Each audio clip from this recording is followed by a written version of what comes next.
I was born in Independence, Kansas, December 11th, 1951. I was raised as an only child, even though I had an older sister and I had a younger sister for 13 months until she died. My mother had health challenges most of her life, especially even before I was born. I was reared with a mother, grandparents, and had to deal at a young age with her mental illness and her being physically sick also a lot.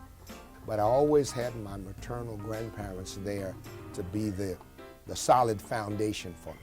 I was the head of the Black Heritage Club at the high school, and we had a situation where it was customary for the football captain to escort the queen of the football. And that year, an African-American woman, I believe, became the queen.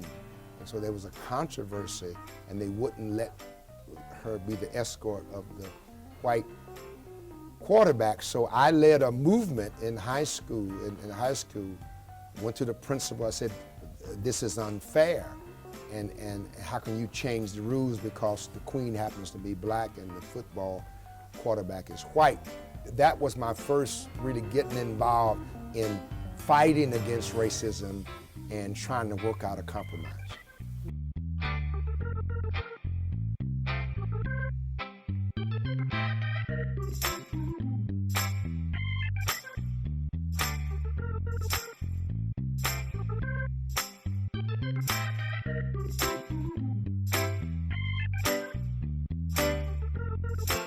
They sent me an application, and when I got it, I said, First Institute Baptist Church, Phoenix?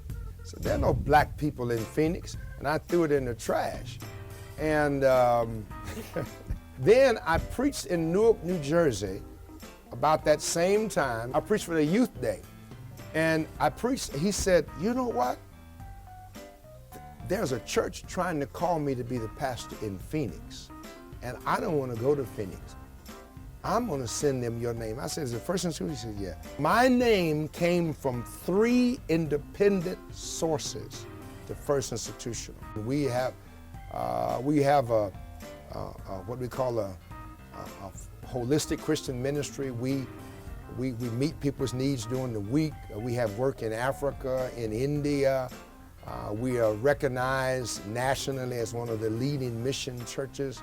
So it has really become a role model church.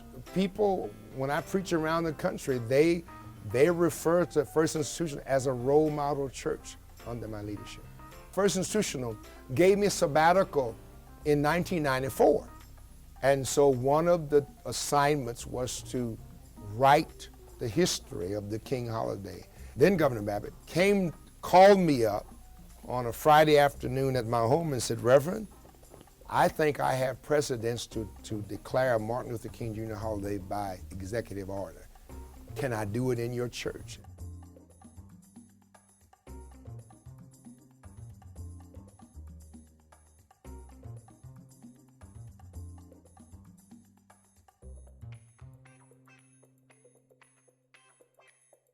We had to convince the voters, knowing that it would have to go before the people, the only way we could get it, that this is an American holiday. My wife Karen, she works with us on the staff. In introducing her to different functions, I often say she's my partner in marriage and ministry.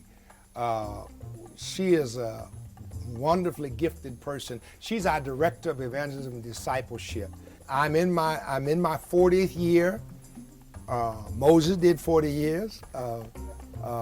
I hope to have a successor within 5 years for sure. I put together a folder for each of my children so that now as adults, they can have it to read and they can share it with their children that their children's grandfather made a difference in the state.